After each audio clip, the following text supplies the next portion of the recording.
Well, the storm tracker out today, looking for signs of flooding, and it's easy to find that flooding with the rain that we've had over the last couple of days.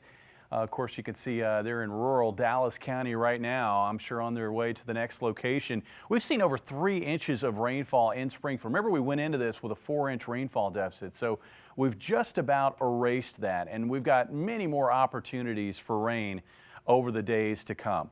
Right now, looking at a widespread 1 to 3 rainfall event across much of southern Missouri into northwest Arkansas. Again, just what the doctor ordered, but the problem is in some locations we've seen amounts approaching 6 inches over the last couple of days, and that has led to, at the very least, some creek and river flooding in our area. And the rain continues. I mean, here in Springfield, it continues to come down with rainfall rates at times around 1 inch per hour. Of course, you notice off to the west, we've got severe storms widely scattered along a line.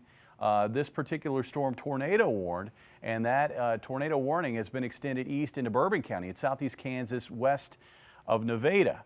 Lots of lightning in our area as well. We had a pretty big boom of thunder here in the last few minutes. Looking off to the west, you can see how tornado watches are lined up from eastern Nebraska down into Texas. This has been an area hard hit with tornadoes today, particularly in the Omaha area. Locally for us, this is the setup. We've had a lot of rain today, right? We've had a lot of cloud cover. Temperatures really have not been allowed to warm very much. In fact, we're still in the low to mid 60s across most of our area. There is still plenty of wind energy. I mean, if you've been out today, the wind's been brisk. At times we had gusts over 40 miles per hour.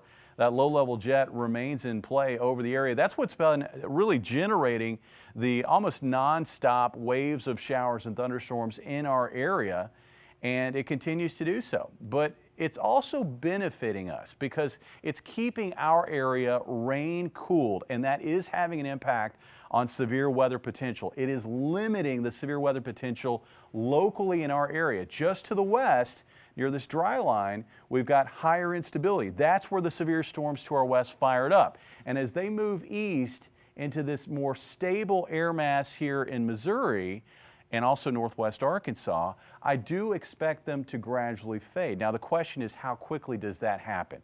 And that's where we're going to have to keep close tabs on these storms as they try to spill over into our area this evening. Our forecast looks like this. Again, rain and thunder continues across areas along and east of Highway 65 for the next few hours. Storms spilling in out of Kansas and Oklahoma. This is 7 o'clock. Watch what happens by 9 o'clock. Things just sort of fade away. And it looks like for the late evening hours, we're going to find quiet weather, and that will continue through sunrise tomorrow. Tomorrow we'll find partly sunny skies, spotty showers and thunderstorms a possibility, but I'm not expecting severe weather during the day. Temperatures tonight dropping, well, really not much. They kind of hold steady. It looks like about 62 for a low in Springfield. Highs tomorrow up near 80 degrees. Winds are going to be breezy again out of the south with gusts to 30 miles per hour. Severe weather risk, it does continue this weekend. Now, not necessarily during the day on Saturday, but overnight Saturday night, storms to the west will try to spill into our area, probably late in the evening, and then they'll fade, and then they'll likely redevelop during the day on Sunday, at least by Sunday afternoon, with that severe weather risk for Sunday afternoon into the evening hours. Looking at that forecast, how it may play out. This is 9 o'clock on Saturday.